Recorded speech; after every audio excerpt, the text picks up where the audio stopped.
So, without further ado, I'd like to invite my good friend and Program Director of Entertainment Business and Music Business Director to the stage, Jackie Otero. Thank you so much, Katie. Thank you all for joining us today. This is going to be a business-oriented panel, but focused specifically on recording as a career and as a business endeavor.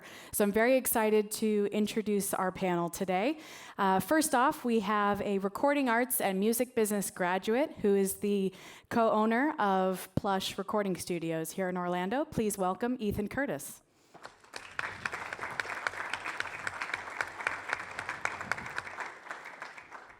And next up is a member of our Entertainment and Music Business Advisory Board, and he's also a recording arts graduate, and the owner of TSM Studio, also a local recording studio here in Orlando, Jason Ross.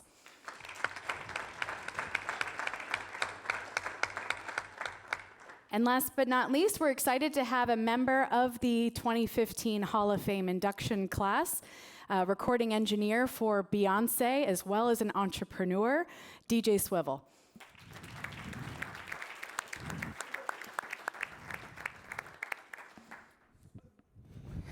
So I'd like to start off by sort of going down the row and having each of them describe a little bit about what they did since graduation and what they currently do now. So Ethan, do you mind starting us off? Absolutely.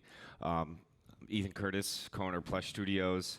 I went to the RA program here and entertainment business.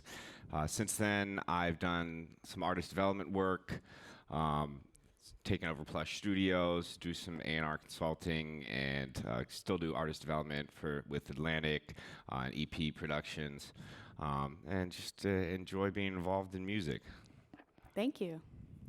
Hey everybody, I'm Jason Ross. I own TSM Studio. I went to Full Sail back in 2002 and graduated in 2003.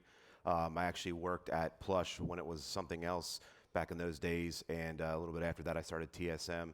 And enjoy music is my passion, but business is also my passion. So I've created a business that helps me facilitate enjoying to continue to do music. Thank you, Jason. And I'm DJ Swivel, 2005 recording arts grad. I moved to New York and started engineering and built my business around engineering and production. And then this past year, I've now co-founded a music tech platform called Skio Music, which I'm sure we'll touch on. So great. Yeah. Thank you, guys.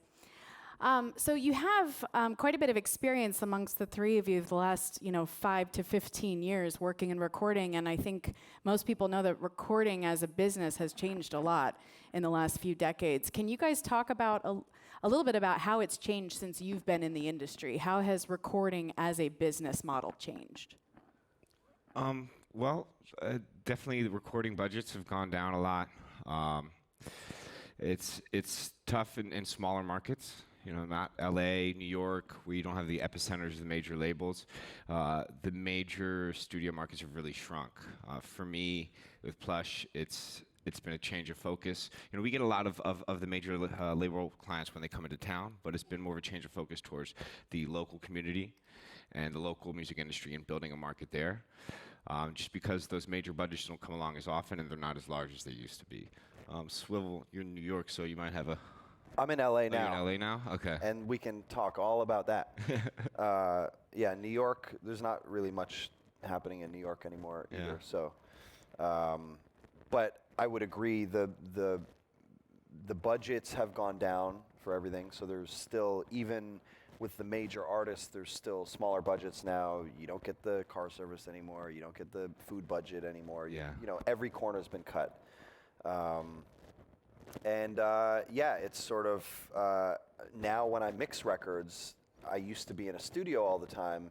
Now most of the time they don't even want to book a studio. They just want to book the mixer and they expect you to be able to get it done. So, or they have a fixed budget, and if you want to go to a studio, then it's really just coming out of your budget. So I find that most of the records I mix now I do at home, which is sort of a shift from when I started. How does that affect how you work? That's got to be a big change, doing everything from home. I mean, I've totally adjusted, and I'm probably more comfortable mixing at home now, because then the 10 feet away, and I have all the comforts of being at home. So, yeah, I mean, you adjust, but that adjustment happened over time, so you get used to it. It wasn't like one day, right? Yeah. Jason, have you had a similar experience? I think some of the things, there's a lot of variables to that. One of the things is equipment. For example, back when I started in studios, you know, we had a Pro Tools TDM rig that had farm cards in a box this big for the DSP, and now I have a Mac laptop that's probably my iPhone's probably stronger than that box was. So a lot of people can just work at their house and make music on their computer or with keyboards, MIDI keyboards. I mean, back in the day, to use MIDI, you needed to have like 17 things to get it to play. So I think one is it stops people from the need to go to a studio, but there's always a revolution in anything. And I think one of the things, like at Plush, they have Osbergers. Does everyone know what that is? It's the big speakers. The big speakers, right? So it's really hard to have those at your house. So if you really want to turn it up, you're gonna be on headphones, or you're gonna have smaller speakers that can't replicate that. A lot of people's homes don't have live rooms. You know, you can build out a live room at your house, but if you have a band or you have drums, most people like to record overnight. So if you have neighbors, you're not gonna want to be doing a drum session at your house. And if you do, you probably don't have 18 mics. So like these guys said, budgets have dropped. You don't get treated the way that you probably used to back in the day at a studio, where everybody, you know, even if you're a local artist and you came in, they had interns going and getting you coffee. I'm sure that still happens, but it's just it's not the same as it was back in those days.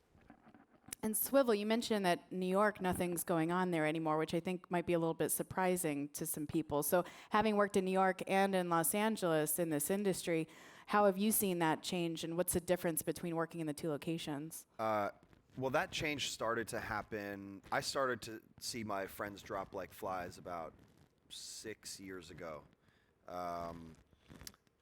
Gradually, one by one, they would start moving to LA because, all the new songwriters are in LA. So when you're dealing with producers and creatives, you want to be where the talent is. And if all the great songwriters are in LA, then you need to be around them. So they would start going, and then obviously real estate prices have gone so high in New York, and this gentrification has been happening. I mean, it's always been there, but the prices are now so astronomical, and the budgets at labels have dropped, that now there's this sort of discrepancy on what's affordable and what's not. So now you push all the artists out to the outer boroughs instead of living in Manhattan. The studios that were in Manhattan can't afford to pay their rent anymore, so they've all been closing. So if you look at New York, there's really only 3 or 4 big studios, and even then, they're not really that big. Like Jungle City is the only new one, really. And you have MSR, and you have Electric Lady, and Quad. I mean, I don't really count that, but yeah, I mean, there's a few studios that are around, but for the most part, they've all the main ones have shut down. Hit Factory went, Sony went, Chungking went. I think Avatar just went. They're all closing down. So as a result, everyone goes to LA, and there's a ton of studios in LA and lots of space, and you can get a place for cheap, and you can build your own place for cheap. So so I've sort of made the move less than a year ago, last May, I think.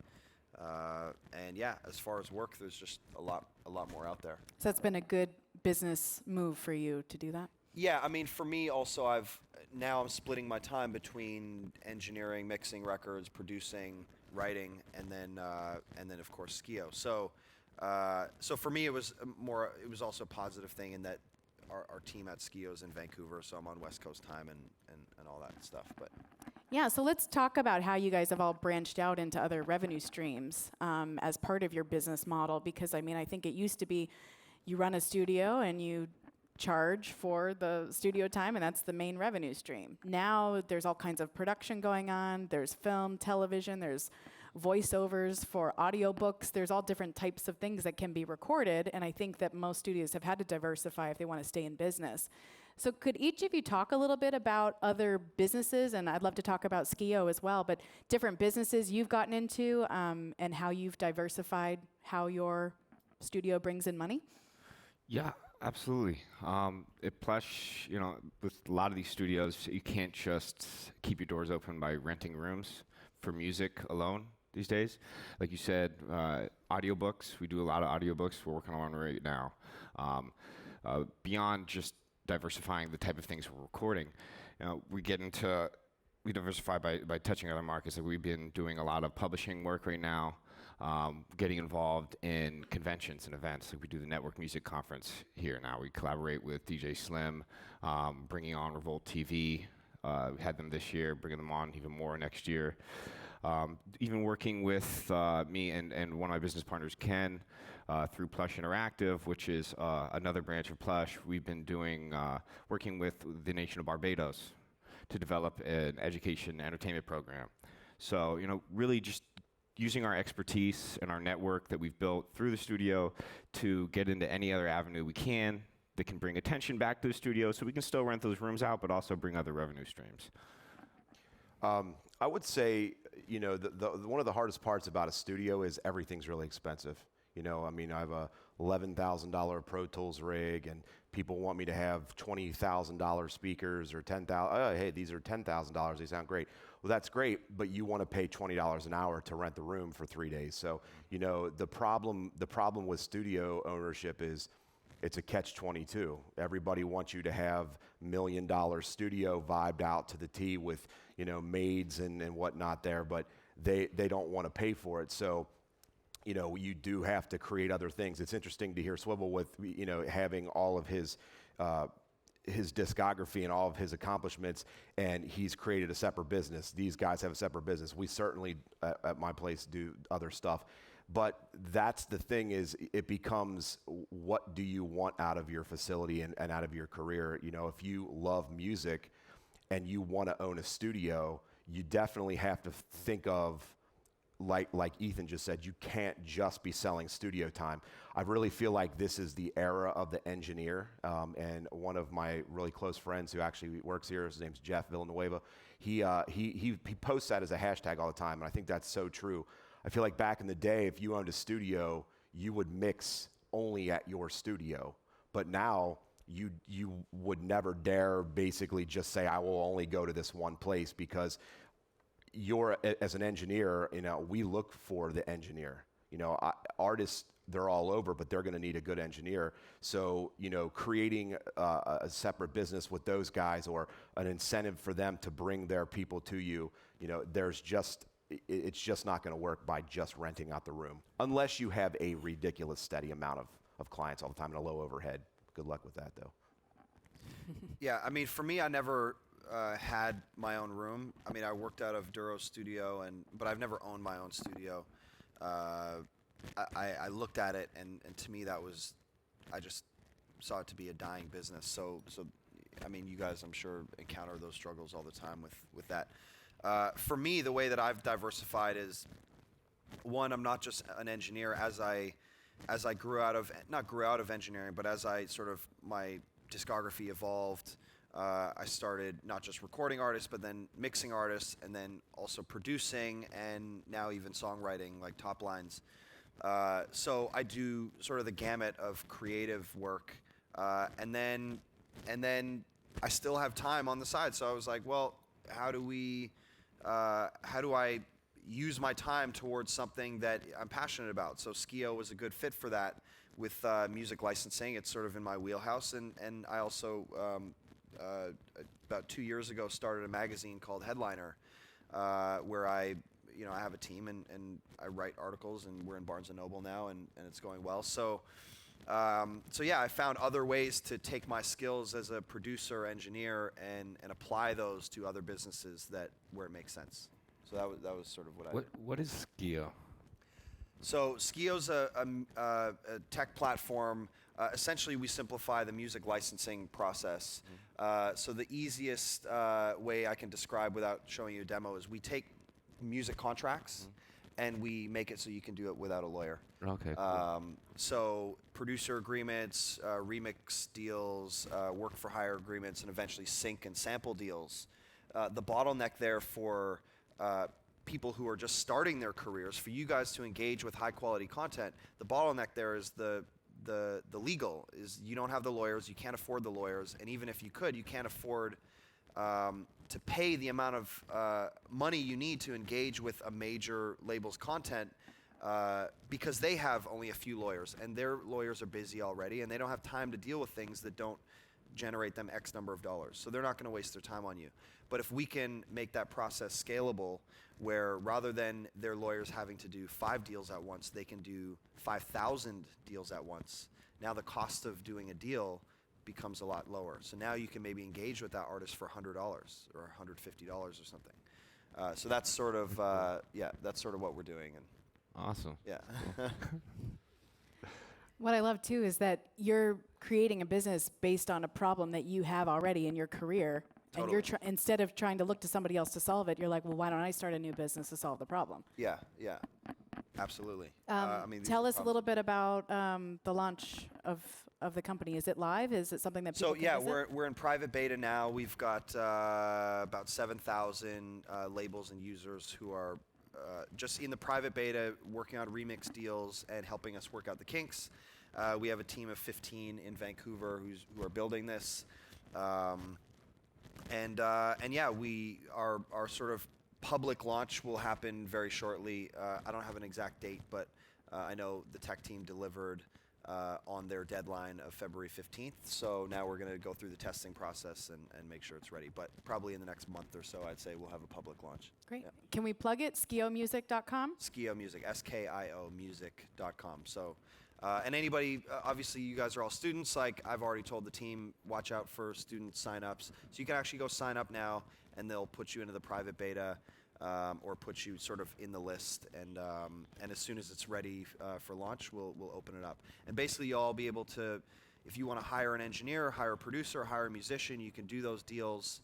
We handle all the payments too, so it's like almost an Uber for music creation. So if you have to pay for a musician, you don't have to worry about are they going to deliver on what they're supposed to deliver. We hold the money, and if they live up to the terms of the contract, they get paid. And if they don't, then you get your money back. So there's security on both sides for everybody, and you don't have to worry about the deals being unfair because we've written them to be fair. So.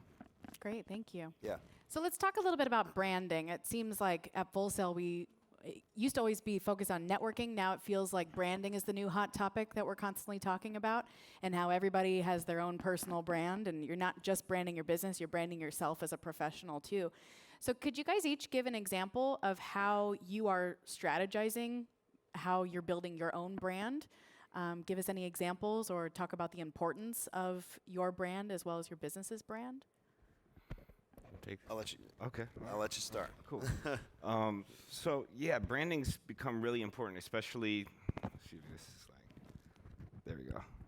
Especially as I've integrated towards the local market. You know, with labels, it's just about getting in the admin system, and not screwing up.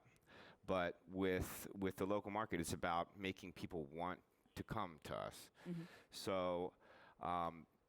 When you really get involved in the local community, you become a part of that music community, and then you become a part of what these artists and aspiring professionals want to do. So with Plush, it's really been about getting involved in absolutely everything we can, getting involved with everything that's worthy of being involved in the city. So we do the conferences, we come here, we speak to the students, we speak at other industry events, and it's about staying in the public eye so that when people aren't at our studio, they feel like they're missing out. They feel like they're not a part of the community, like they're not engaging the thing that they're trying to take over. So it's been really important with us. I mean, it was like a month and a half ago, I was with Alessia Cara walking in the mall in Tampa. And we walked into Tiffany's, and one of the ladies who worked at Tiffany's came over and she tapped me on the shoulder, and I thought she was about to be like, "Oh my God, are you Alessia Cara?" And I had my Plush hat on, like Brandon has right there, and she turned to me, she goes, "What do you do with Plush Studios?" I was kind of freaked me out because I figured I'm sitting here with Alessia Cara, and she's kind of famous, and so it's been huge for me, and it's really brought business from. I mean, I get clients that fly in from Japan, the clients that fly in from all over the world, and I've created a global market for a studio that's in a really small city comparatively to somewhere like LA. So it's been huge for me. Collaborations with companies like, this is getting on my nerves, companies like Reverb Nation, which has one of the largest online artist networks in the world. Over, I think, nearing 6 million members, which are independent labels, venues, artists in over 250 nations worldwide. So I do promos with them. And I mean, the reach is crazy. I just had a company fly over from UK, from a music firm. We're going to start doing package deals for their art. A lot of older artists who basically go through like a midlife crisis and want to do one last album, but then it causes issues with the family because they go on a trip and they're split from their family, so they want to find a place to go where they can bring their kids and bring their wives, and why not, Orlando? The kids can go to Disney and then they can do their music. And so now we're putting those packages together, and we're actually marketing them to other, non-clients from them in the UK and elsewhere in Europe. So, I mean, branding's been huge. And I have a unique situation because in Orlando, we get most of the major clients that come in. It's a small market. There's not many competitors. But our bread and butter are the local clients. So I have the ability, when a lot of the studios in LA don't, because their deal is, hey, you stay confidential, you stay quiet, you stay out of the limelight because we're sending people to you to get away, and to be out of the public eye and to work. We have the ability to blow ourselves up. And a lot of our connections in the industry are our close friends. A lot of these artists are our close friends. So we have ability to build this brand in a market where a lot of studios specifically try not to build a brand and not get noticed, except, up in the stratosphere of the industry. So it's just been huge for us. Yeah. I could talk about branding all day. I love creating a brand, whether it's a personal brand or a business brand. I mean, to me, the ultimate goal with that is to build a respect behind that brand. My company's turning 12 in less than 2 weeks, and I feel like our clients, the people we interact with, we've built ourselves and positioned ourselves in a way that what you're going to get when you deal with us, whether that's if you've never met us and you look through our portfolio, or if you come into our office and you meet with a group of us or whatever it is. There's a great book called 48 Laws of Power that I would suggest you guys read. It has nothing to do with branding, but it kind of does. It's different. It's sort of like when people tell you to read The Art of War. It's like you're not really going to go to war. You're going to use those principles. That book, to me, really tells you how you should build yourself in front of people. If you're going to build a personal brand, that personal brand is obviously going to be you. I always have been part of a team. I never really didn't want to be part of a team. I feel like, everybody's great, but how much greater can you be with 3 or 4 other people that are great? You're going to be above everyone else. So I just would say if you're going to create your own company, your own brand, once you stick to what your principles are of that brand and your look and feel, I think a lot of times people always think that your look and feel is your brand. That's a representation of your brand, but really your ethics and principles and the value that you can bring to whoever's going to do business with you, that's really what your brand is. Yeah, I couldn't agree more about that. For me, one thing about my brand is over the course of my career, and it's been about a little over 10 years now, it's evolved. First, it started as wanting to be an engineer and working with artists, and over time, that's evolved. And now the focus for me is more how can I build businesses or do things that are going to positively impact the music industry. So with the magazine and of course Skio, that's what that focus has been. So over the course of that career, it's evolved from more working on music to working on the music industry, if you will. So I think what I do, I guess what I'm trying to get across is that a brand should never be stagnant. It shouldn't be this one thing. It's sort of an evolution over time. And that's what I've tried to sort of portray in what I do, and sort of I portray it in everything I do, who I speak with, the events that I go to, my social media, and all of that stuff sort of all reinforces what I'm doing with my career. So.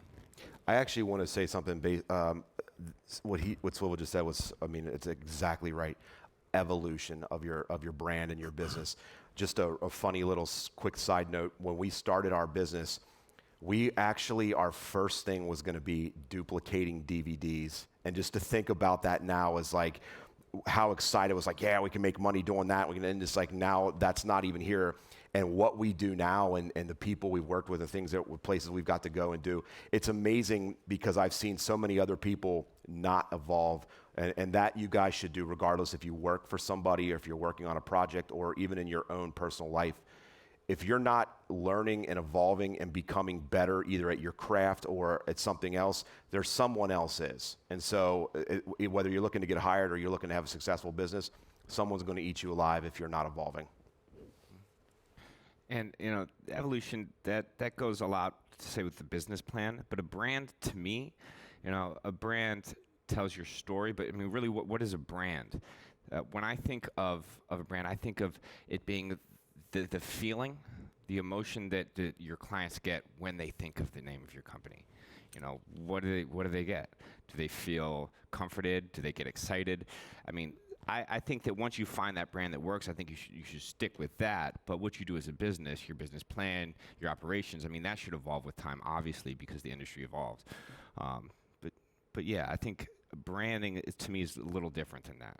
It's just that image, that emotion. I mean, but a lot of people have different definitions. But it's very important. Definitely, your story evolves, and your brand is your storyteller. Also, sorry. He also made just a great point right there too. When you have a good brand, people are excited to tell people that they worked with that brand or that they at that Absolutely. brand, right? If they feel like Plush, man, I did my record at Plush. That's how you know you have a good brand. Oh, we got this work done. We went to TSM, we got this work done. Oh, Swivel mixed our records. They're proud to say that they worked with you. That's what you should be going for because people are your greatest referral source. Passion, if somebody is passionate about telling you how much they loved working with someone, now your interest is piqued to want to work with that person. Yeah, that's a great point, Jason, because I probably get 75% of my clients just because they want to get in the studio, and as soon as they get in there, they want to Snapchat themselves recording at Plush. They want to tweet, yo, I graduated from my bedroom. What y'all doing? So and that's really why people come to Plush. They feel that brand, that imprint on their mixtape or their album or their single, and those photos on their Instagram make their music that much better. God bless them. So one thing that these three gentlemen have in common is they're very humble. They are not name droppers. They're not dropping any names of any clients they've worked with, really. I believe I dropped Alessia Cara. You did drop down. That was good. That was a good start. How dare you? That was a good segue into this because I actually do want to ask you guys a little bit about your credits. And if you could each choose one or two credits or projects that maybe you're most proud of working on and how you got that client. So give us a little bit of the backstory on how you got involved in that project or client. All right. I'm asking you to brag a little bit, if you don't mind. Just one, two? What do you want? One or two? I mean, Okay. we have time for more, I'm sure. Yeah. Well, I guess the obvious one is B. The way that I got that was I just said this in the on-air right before this was Omar Grant, who is a friend of mine. He's at Rock Nation now. He called me one day and he said, "Are you around?" And I said, "Yeah." And he said, I need a fill-in engineer for Beyonce. I didn't even know he was working with Beyonce. But he said, yeah, B needs a fill-in today. Her engineer is not around. Can you do it? And I said, sure. So I came in, I recorded her that one day, and then she left New York and went on vacation for a few weeks. And I thought I was just filling in for the day, so I wasn't expecting a call after that. And then 6 weeks later, when she came back from vacation, she started working on the record. They called me. So that's how that came about. Can we reverse engineer it like a step or two further? And then how did you get the contact at Rock Nation that was your friend? He wasn't at Rock Nation at the time. Okay. He was, so the artist who I worked with before B was the rapper Fabulous, and his A&R at the time, Lenny S., who was at Def Jam, was good friends with Omar. So Omar used to hang out at the studio, so I met him. And at one point, Lenny and Omar were managing me, so it just sort of came about that way. But not really, at that moment, I didn't really consider him my manager, but I got the call anyways. And how did you hook into that network? This is in New York, I'm assuming, right? Okay, so now we're let's just keep taking further. it back a So, little bit. so I went to Full Sail, and then I graduated, and then I was born in Toronto. I started interning for Duro, who owns Desert Storm Records. He's actually on campus the next few days, and he's a well-known mix engineer as well. And I interned for him, and then 7 months into that internship, I asked him, begged him to record his artist Fab when Fab started working on the record, and he allowed me that opportunity, and I worked with Fab for two whole albums, and through that process met Lenny. I'd met Lenny prior to even meeting Duro, just randomly, but we reconnected through that process. Mm-hmm. 'Cause those are the kind of contacts that I think as a current student at Full Sail, it's hard to imagine. How do you go from Full Sail student to working with Beyonce? So kind of, making that a little bit transparent is helpful to see how do you take those first few steps? Yeah, to me, once you get into the industry and you're actually working or interning, whatever, everybody who's around you is doing something. They're all sort of on similar career paths or maybe just parallel career paths.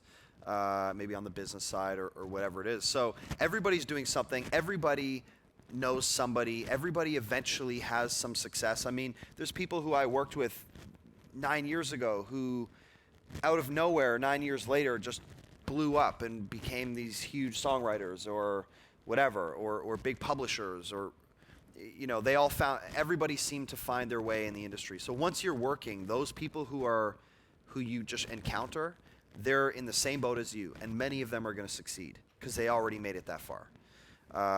So yeah, that's sort of how it all goes. Yeah, and to add on to that, it's really important because don't just suck up or try to impress to the people who have the power to give you what you want. Because these days, with the integration of all these medias, different types of media into one, I mean, you never know who's going to need music or who's going to need video or whatever it is that you do. After Full Sail, I took a program called Laredo program. It's like an online ad agency program. And I made really good friends with, I guess you would say, the receptionist of the program. Nice lady, but the thing is she basically knows everyone at every single ad agency in the nation. We talked a lot about how I do music and all this, and she actually referred a client to me earlier this year called Sapient Nitro, which is a major, global ad agency, and we did a Super Bowl commercial for Jeep. That was because I made friends with a receptionist at an online ad agency training program. Like, that was crazy to me. But you just never know. And even when you're here, I mean, I've said this before, but Full Sail's like a microcosm of the industry that you're about to go into. The only difference here is instead of having to fly to LA to get to your film crew, you just have to walk across the hallway, and make sure that you're making friends with people in these other programs, because these are the people who are going to complement what you do down the line.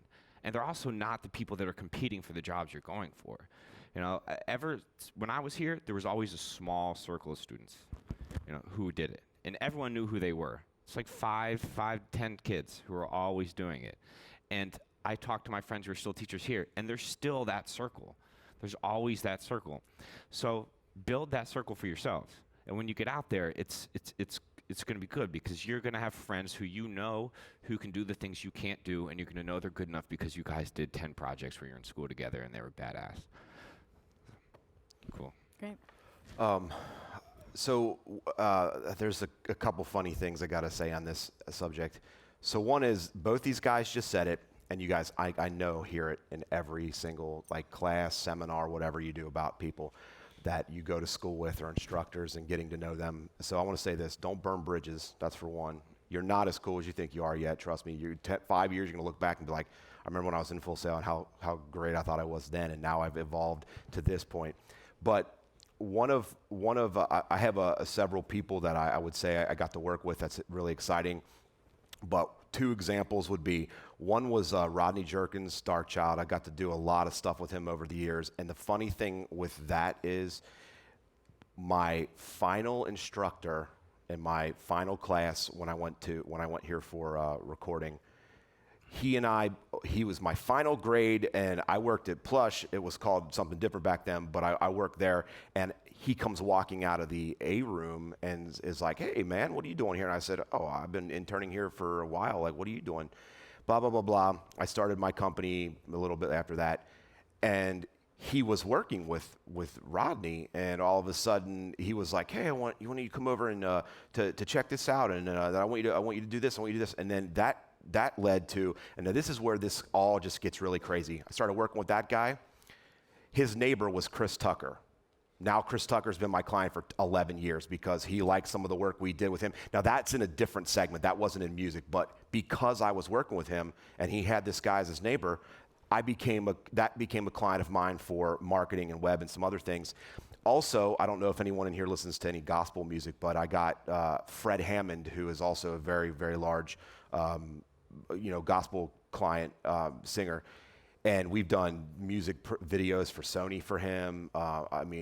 Had him at the studio recording, worked on albums with him. And, but my ultimate exciting thing was, and this may not even be that big of a deal, is, I'm a 38-year-old underground rap person. Like, that's all I ever really liked. And in 2006, I met a guy who had a label and wanted me to come work for him, and his business partner was Rock Wilder.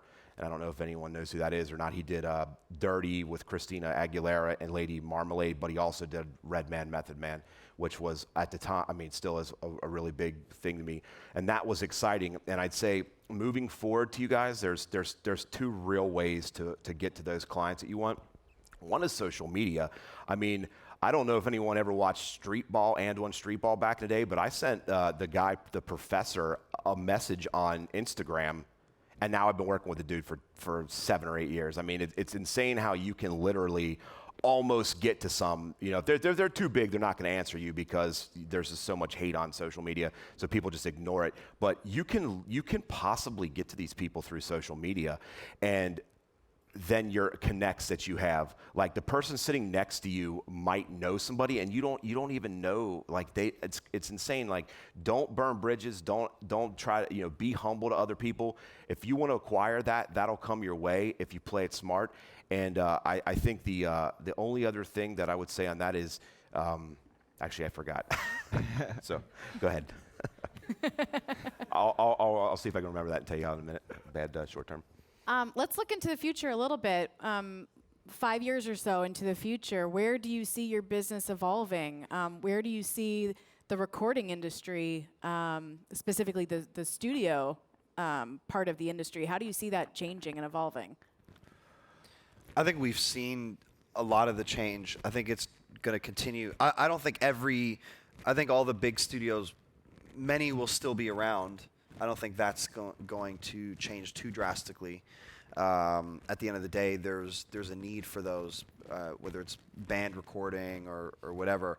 But I think more and more people are going to be coming online, and we're talking globally here now. And it's so easy to record in your bedroom or create a high quality piece of content without the need for a highly expensive studio. So I think that's just going to continue, and we've already seen it, and it's just going to be sort of a continuation of that. Yeah. I'm going to say in life in general, not just this industry, but in business, life, love, family, whatever, there's always ups and downs, right? There's always revolutions. When I went to school here, people still sold CDs, and that was just starting to change to Napster, and everybody was like, oh my God, it's going to change the entire industry, and it did change the industry.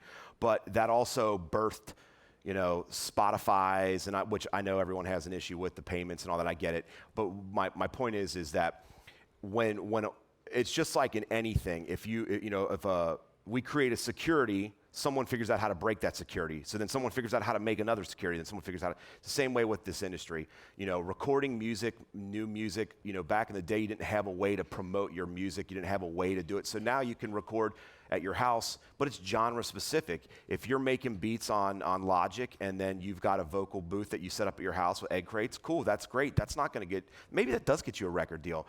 But ultimately, not everyone can do that stuff at their house, and as more plugins and more software and more ideas come out, there's gonna still continue to be a need for specialists, right? So it's gonna turn into places like mine where we have a recording studio, but we also have these other things that supplement the income.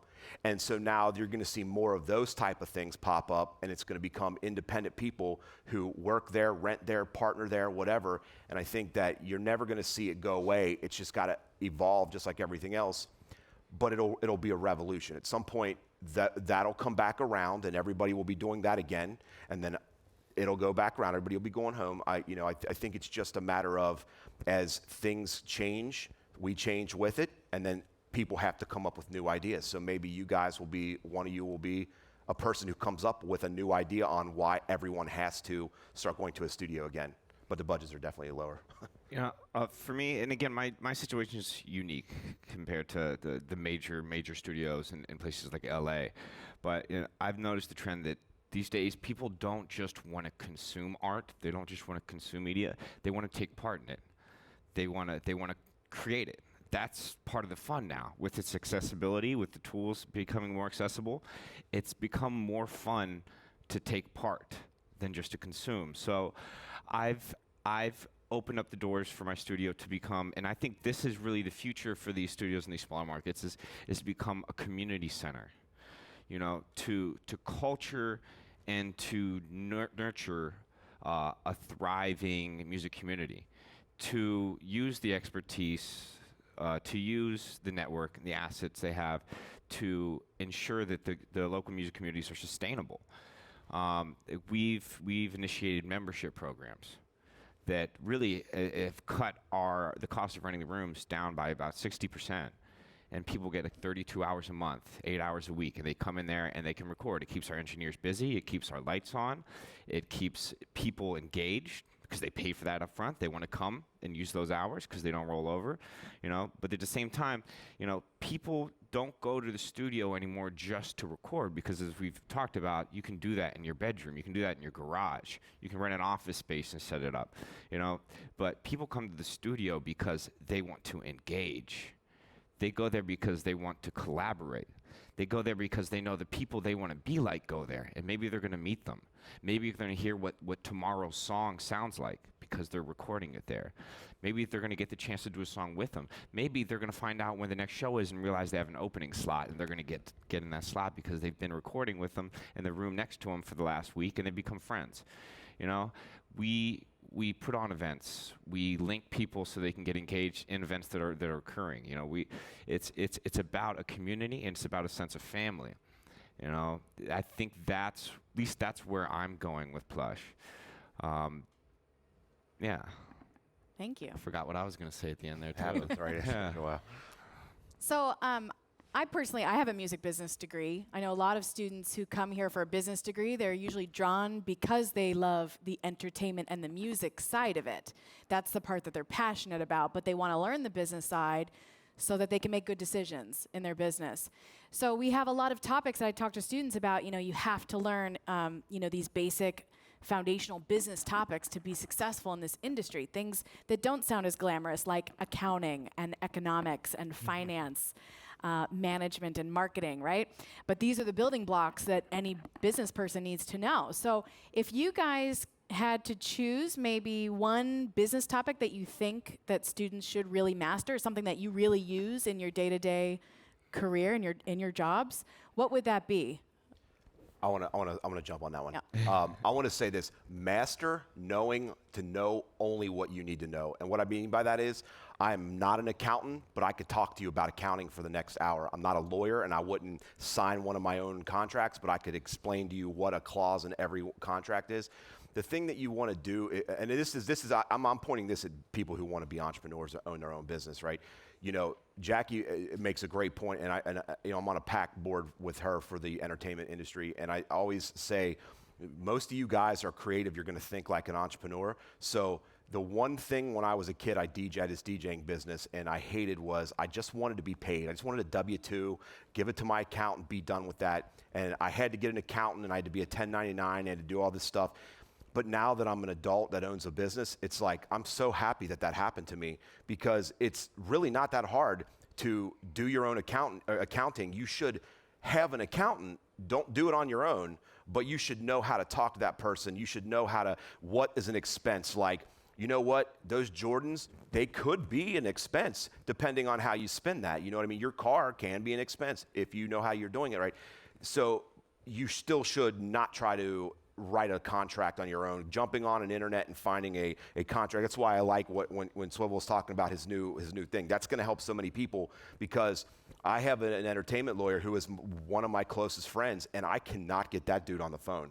You know what I mean? Like, seriously, he's not.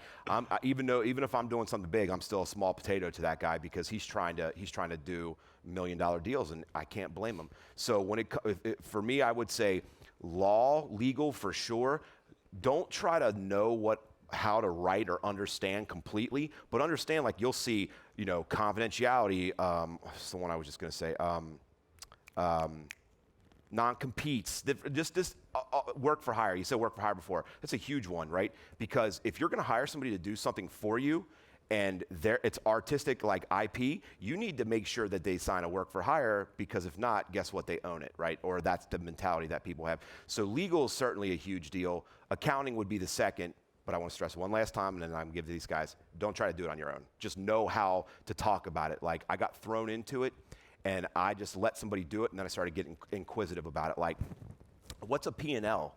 What's this category for? What's this for? If I get a contract from my lawyer to give to somebody, I'm looking at it, trying to understand it, but never would I write it and give it to somebody. What he said. Yeah, so if you're in business, like it's definitely those. If you're an entrepreneur, I think what Jason's getting at is you want to know enough of everything so that when you hire someone, you know whether or not they're doing a good job at it. Yeah, definitely. I want to know enough about online marketing. If I hire an SEM company, I know that they're actually doing something, which is a big deal in SEM. I don't know if any of you have ever that's tried really to tough. hire an SEM That's company, like SEO is but like a 80% of them don't do anything. Tell them what SEM is in case they don't know. Search engine marketing. Yeah, SEM, SEO, search engine optimization. Yeah. I just have so many friends who have hired agency after agency after agency, only to find out they just weren't doing jack. So it's just enough to check and balance the people that you're hiring, your vendors. For me, I enjoy this the most, but it's also been the most beneficial for me is really marketing. Like Jackie was saying earlier, building a brand is so important right now, because right now everyone in the world, almost everyone in the world, has 24/7 access to you and whatever you're doing. And one, you can't just say you're something, because people can find out whether or not you are. And two, if you don't keep them intrigued, keep them entertained with your brand, they're going to go somewhere else, because they're online consuming 24/7. So marketing, it's what's going to help you get a job. It's going to help you get clients. It's what's going to help you build your company. And it's also really expensive, so you can do it on your own. It's a great thing. Yeah, you guys, one other thing I think is super important to tell you, especially if you're going, how many of you guys, and I can kind of see you, want to own your own business? Now, how many of you guys, with have your hands up, would say you love, but you love sales? Because sales is key, yes. right? Like Ethan made a great point about marketing, and I'm going to be honest with you. Like, there's a lot of people out there that, like, let's say you're going to school for marketing, right? And somebody wants to hire you. They think they're hiring you to do sales for them. Yeah. Because that's what marketing has become to people. Oh, I want to hire you to do my social media.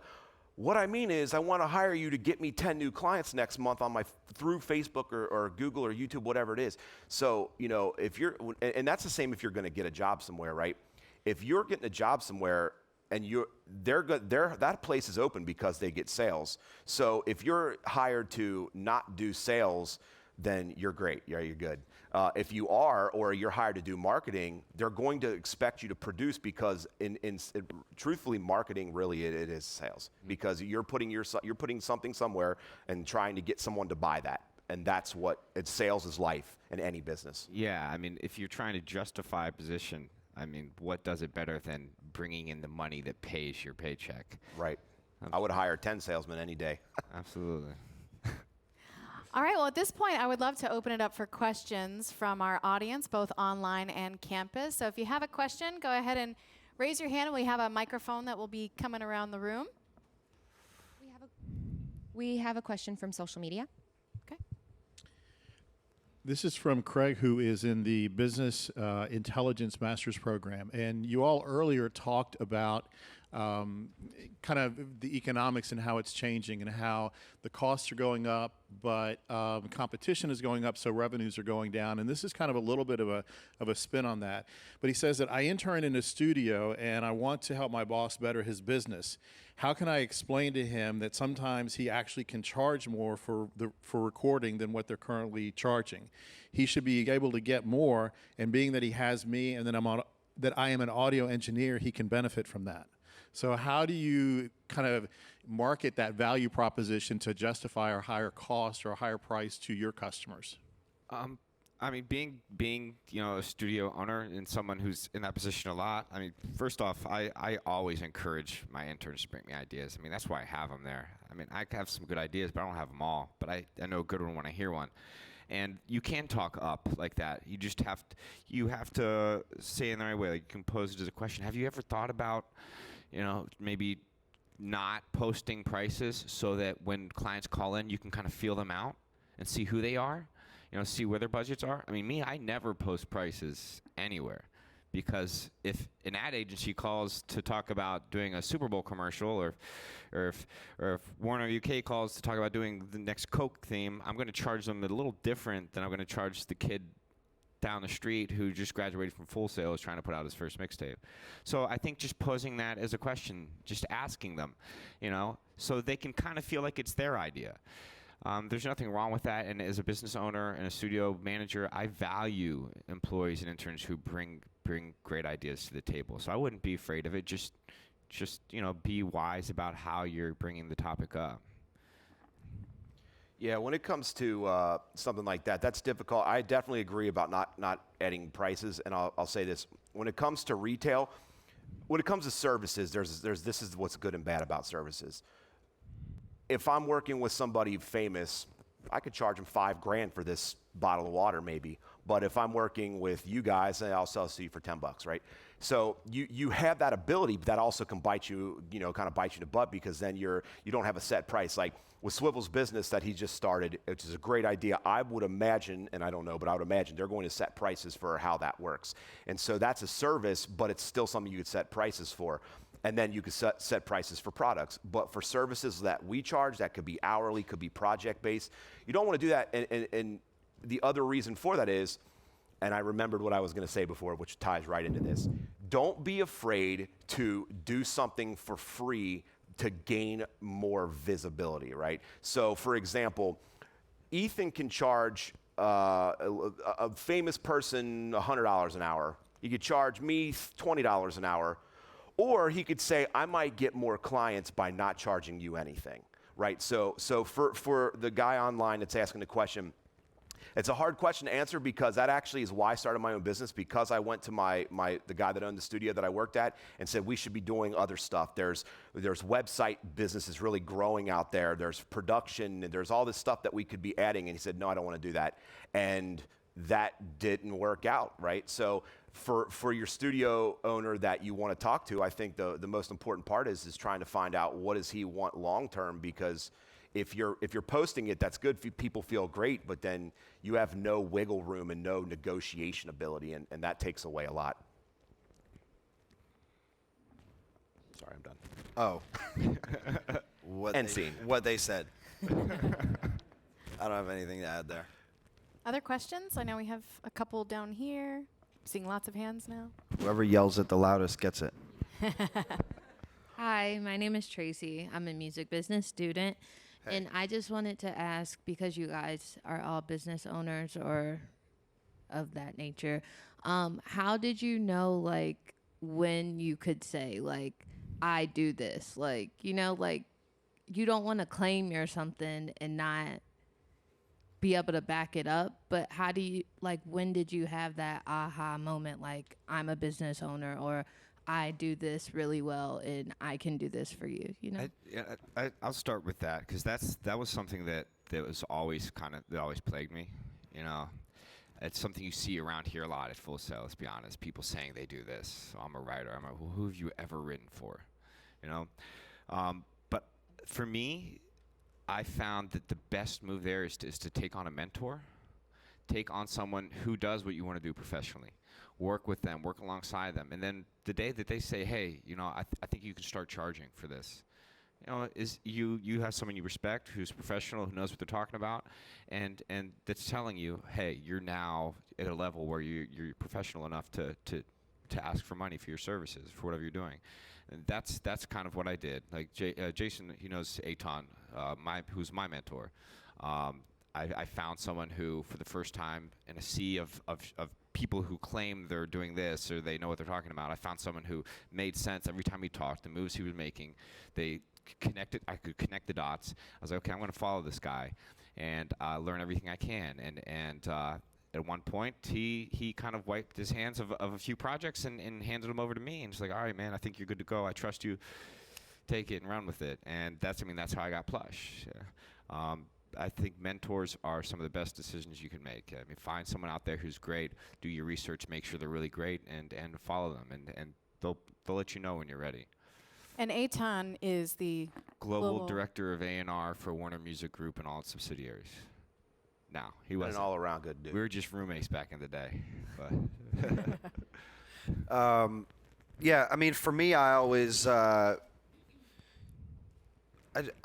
I started as an engineer or a producer, rather, I just told people I was a producer, and they didn't really, I mean, they heard me, but they didn't listen to me.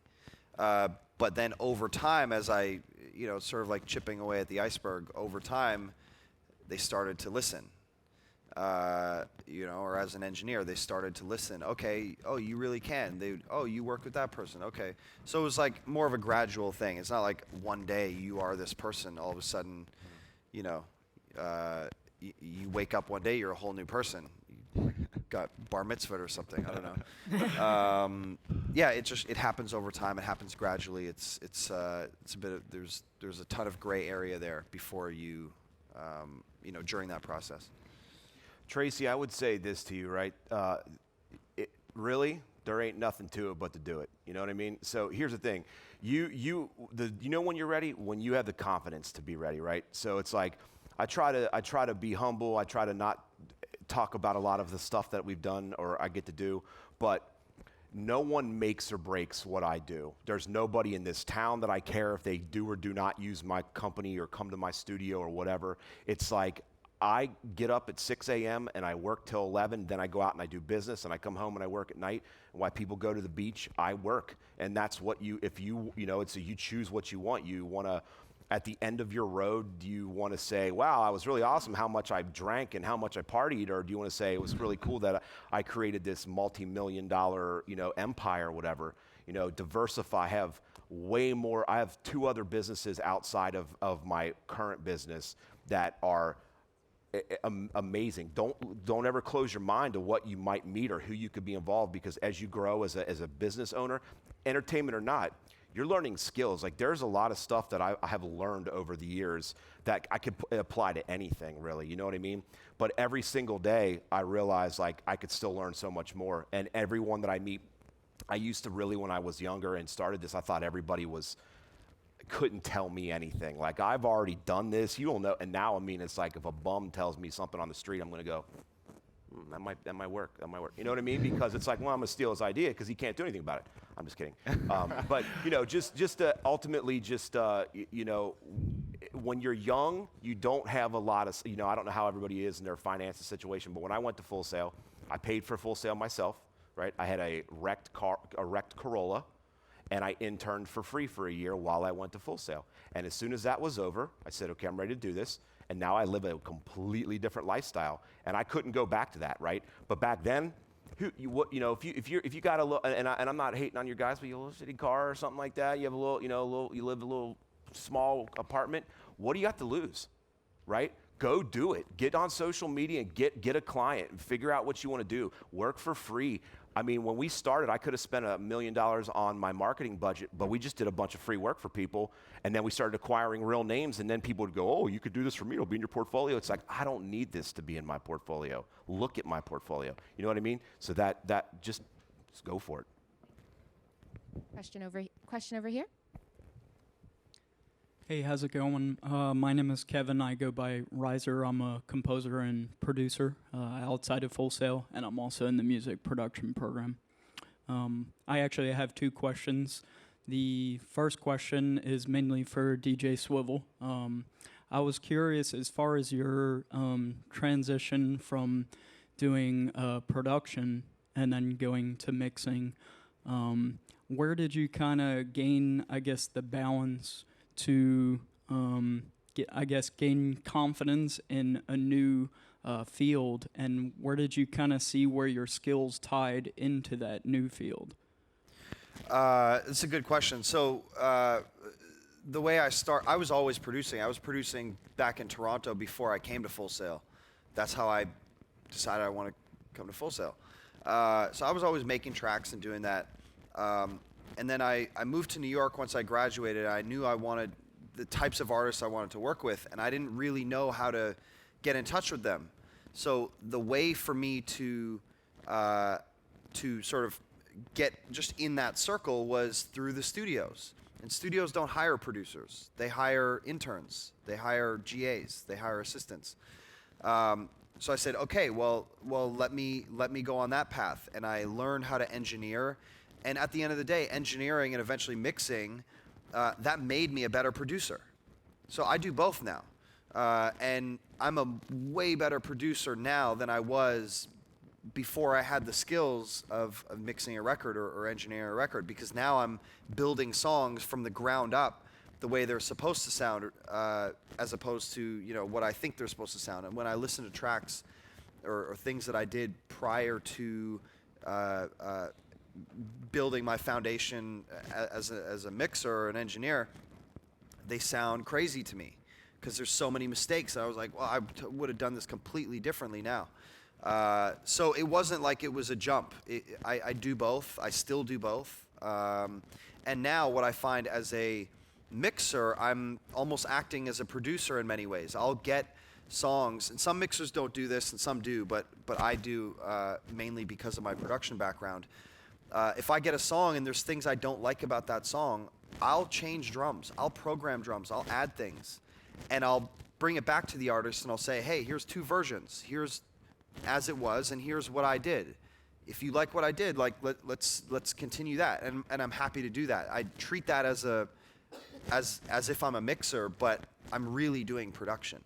So so today I'm doing both, and it's sort of a blurred lines between all of it at this point. I want to real quick. I want to ask you a question and see what your opinion is on this. Yeah. Would you say most really good producers are actually also really good engineers, but they just have an engineer because they don't want to focus on that part? Depends. I think the really good producers know what things are supposed to sound like.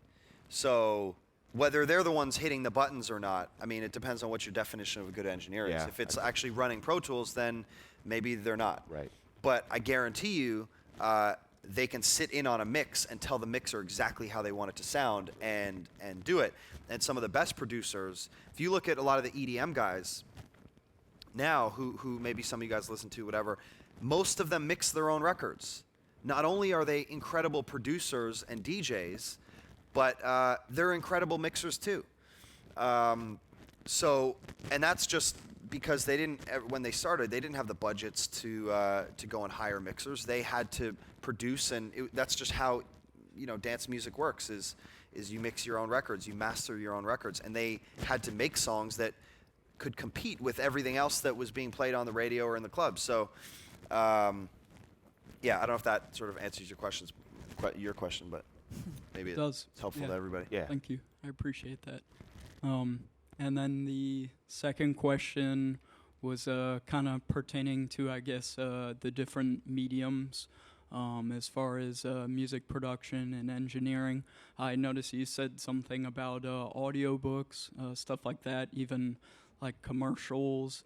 As a new student and somebody that's somewhat new at producing and composing, would you suggest getting into as many of those mediums as possible, or just focus on one, like commercials or video games? It depends on what it is you're doing. Are you producing? Are you engineering? What's your goal? Well, honestly, right now I'm working on composing for film. Okay. Thank you.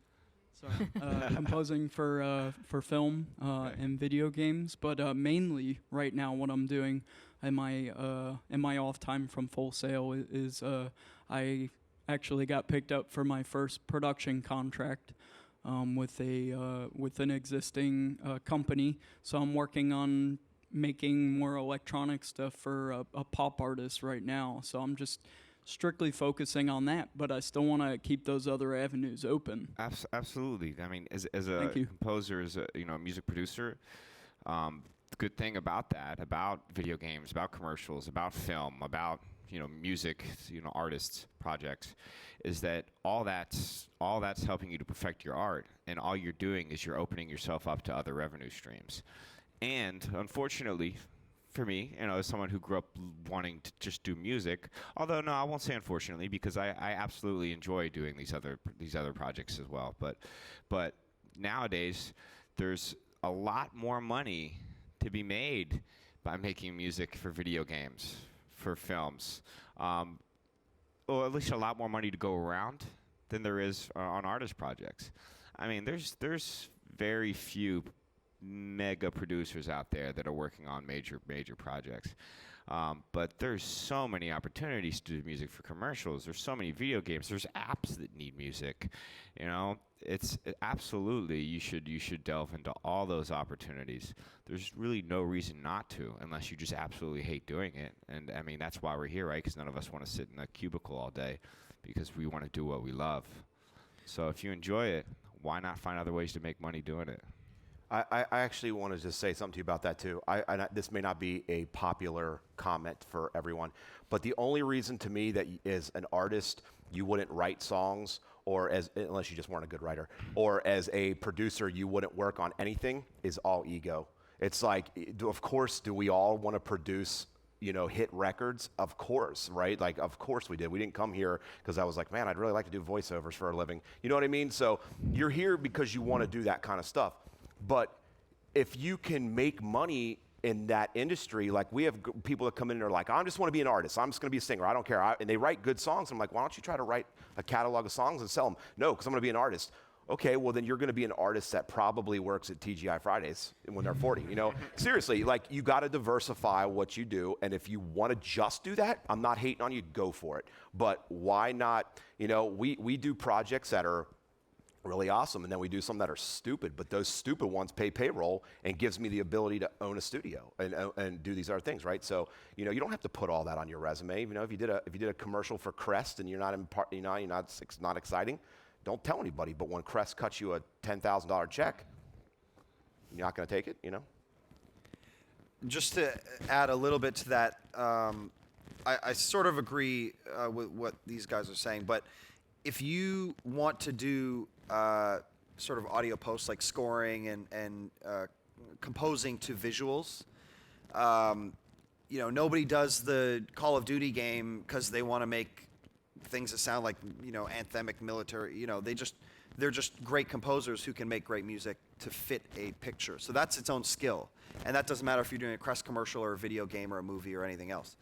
But if you are passionate about music, like artists, and that's your thing, then go after that.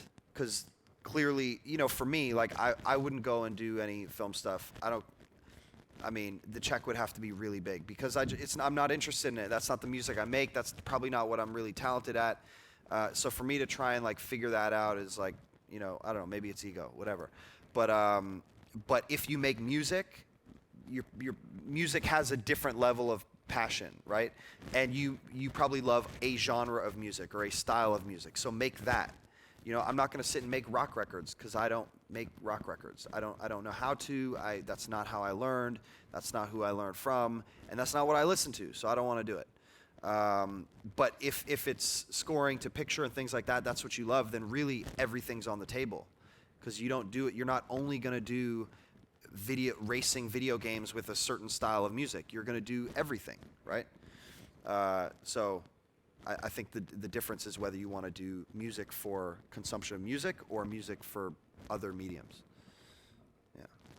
Then we have a question over here.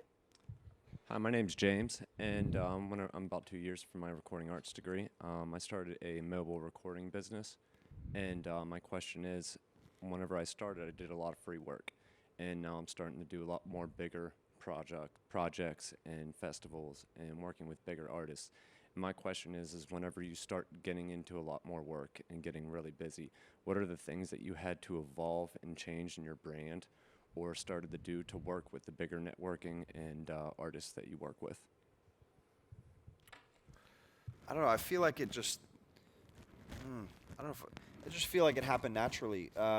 When I started engineering for Fab, that was my first real gig. At the same time, I was still assisting Duro. I started engineering 7 months out of. No, it was 11 months out of Full Sail. I got my first engineering gig with a major artist. I didn't just quit everything and only record him. I would assist my mentor Duro all day, and that was unpaid. That was just me showing up and sorting him out with whatever he needed, still cleaning the studio, doing all of that. And then the bonus was at 8 or 9 p.m. when Fab came in, I got to record and I got to bill for that. So I had sort of a free gig and a paid gig at the same time, and I just happened to be working 20-hour days. But that sort of happened naturally, and then the way that I stopped doing the free work was when the engineering work, the paid work became so much that I just literally did not have the time to do it. That's sort of when that happened. That happened gradually over the course of a few years. So how I approached it didn't really change. I started gaining new skills and learning more about the paid side of the business and getting less out of that. And it just sort of was a gradual transition. I don't know if that really answered the question. It probably didn't, but. I mean, like I said earlier, my brand's constantly evolved. So when I was interning, I wasn't thinking about branding. I was thinking about scrubbing the toilets. I didn't think like let me just let everyone know I need to show, I wasn't thinking about branding at all. It became a conscious thing probably 5 years into my career when I was like, okay, I need to watch how I portray myself and how I talk to people and how I do that. Yeah. But I don't think it had anything to do with today I'm getting paid, yesterday I'm not. That wasn't when a branding thing changed for me. But Can you ask your question again? Just I want to make sure I can answer what you're looking for.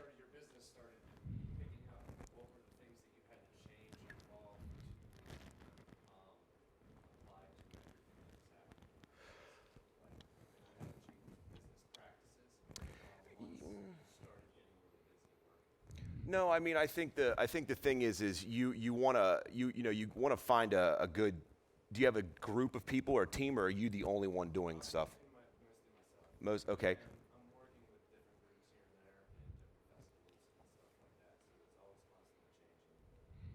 I mean, most of the time, man, people buy you. You know what I mean? It's like, if you look at some of the clients we have, you'd say, well, how did they get those guys? Because there's a million people that could do those. But those people I become friends with. And so I would say, this is a simple piece of advice to you is just don't change who you are. You're getting this free work, but then when you get that work, these people like you. And now when you go somewhere else, you're still that guy that you want these people to like you. They hire you. You just happen to have a portfolio that you can show off. Because that's what I said before. I gave away a bunch of free work, and I gained a lot from doing that. But then there's got to come a time where you stop doing that, or you're poor. So just stay who you are. And as far as growth, you'll know. Don't hire employees until you have to. 1099s all day. Don't hire employees. Okay. And James, I know we've talked about this before, but over the last couple of years, as you were doing free work, you started noticing things that you were doing that others weren't doing, which was the reason why you were getting called back to Swanee and all those things, because you were the quality of sound, your punctuality. I mean, just continue to represent those things that put you in a good light, that get you those jobs, and take them away from the other people. Pay attention to what they're doing wrong and what you're doing right. And just stay true to that, which is staying true to yourself, the reason that they're calling you back. And just make sure that you don't lose sight of those things that made you better. I think we have a few minutes left for a couple more questions. Yell it. Wait, the mic is coming. My name's Corey. I'm an RA student. I was wondering, what are some of the biggest hurdles you guys encountered starting up your businesses? Oh, wow. Living poor, man. I mean, it's I didn't have an investor. I didn't have anything. I literally just started it. I worked at the studio that he runs now, and I decided no one's believing my vision. I'm going to just do this. Just like I was telling you, just do it. And so I did, and I made it happen. And I'll tell you this, 12 years later, I still have sleepless nights. Owning a business is not an easy thing. Like, people are like, I don't want to quit my job. My job sucks. I'm going to go to business. Well, now you have 100 bosses, because all my clients, I have a person who puts me on my business on $4,000 or $5,000 a month income, and then that person decides that they don't want to work with us anymore. It's a huge hit to your monthly income. So I'd say the challenges are always going to be, sales is key. You got to make money, so you got to go out and network. You got to meet people. But times change, things change. When we started, there was no MySpace, right? That wasn't even out yet. And then all of a sudden, that happened, and nobody wanted websites. They wanted MySpace pages. They wanted us to. We had. If we went to the studio, they wanted to have Logic, because that was coming out now. But, well, wait a minute, we have Pro Tools and we have MPCs. So what do we do? How do we switch all that to this now? And so that's kind of the thing is things are gonna change, and you're gonna be broke. But if you can live broke and get through that, you'll get to where you need to be, and you just make it all what your life's about is succeeding. I hope that helps. Yeah. To add on what Jason was saying, is not only is every client a boss, but when you own your own business, there is you're not clocking in, you're not clocking out. I mean, you're always responsible. For me, it was a tough transition, but it was a great one, because it's scary when you're responsible for other people's income, for other people, being able to put food on the table. That was really scary. I still sleep with my phone right next to me, which I'm probably gonna end up getting brain cancer one day because of this.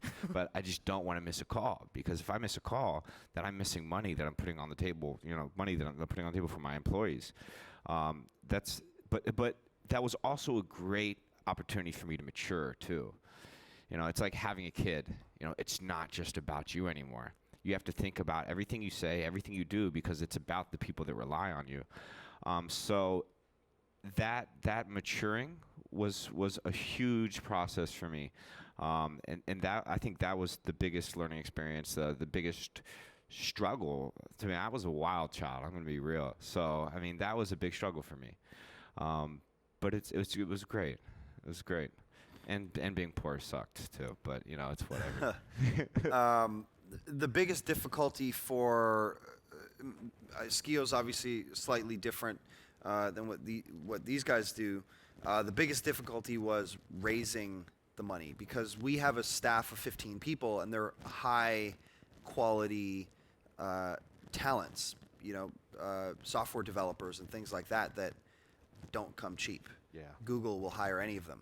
So we had to raise money, and we're always raising money. We're in this startup world, and the raising money never stops until you're just making a ton of it. So that's a constant struggle for us, and we've been fortunately we've been pretty successful at it so far. But every step the business takes forward, every time your valuation goes up, you have to be able to prove that valuation and show that you've made progress and whatever. So it's a constant evolution of progress in the business, raise more money. More progress, raise more money. And it's got to be valuable, meaningful progress that investors are willing to gamble on you, because that's what they're doing. They're gambling. If they cut a check for $500,000, they're making a bet that you're going to give them $5 million later. So so that's always a struggle. Slightly different, and maybe some of you guys are going to go down that path, and some won't. But yeah, that's definitely a tough one. I'll say one last thing too on that, and just to wrap it up. It's really important to have a significant other that understands how you roll. You know what I mean? Like seriously, I'm really, really lucky in that department. Like, my wife is unbelievably my biggest cheerleader. We went on our honeymoon to overseas, and she knows what I'm doing when I'm doing this. You know what I'm saying? And never one time put it away. You know what I'm saying? That's a huge deal. Like, I can't speak for everybody in their cases like that, but I mean, I'm up before her, I'm up after her, I work on the weekends, you know, I'm lucky enough to where she lets me sit at a table next to our couch on the computer, and it counts.